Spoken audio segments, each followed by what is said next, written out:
লক্ষ্মীপুরের লাবকে বন্যার জলে সলিল সমাধি কিশোরের। বন্যার জলে ডুবে কাছাড়ে আরও একজনের মৃত্যু ঘটলেও এতে মৃতের সংখ্যা বেড়ে 4 হলো।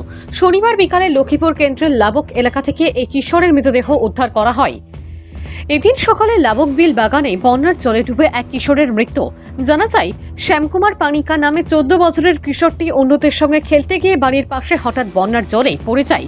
পরিবারের লোকরা কিছুক্ষণ খবর পেয়ে ঘটনাস্থলে গিয়ে তল্লাশি শুরু করেন। কিশোরটি তলিয়ে গেলে আর পাননি। খবর দেওয়া হয় এসডিআরএফ বাহিনীকে। বাহিনী তল্লাশি চালিয়ে বিকেল 3টে নাগাদ কিশোরের মৃতদেহ উদ্ধার করে। এই খবর পেয়ে পৌঁছান ম্যাজিস্ট্রেট ও পুলিশ আধিকারিক। তারা প্রাথমিক তদন্ত সেরে ময়না তদন্তের জন্য শিলচর মেডিকেলের মর্গে পাঠিয়ে দেন। খালাবের বিল বাগান হয় এমনি লাভক যে এরকম ঘটনা হয়েছে, বাচ্চা একটা মারা গেছে।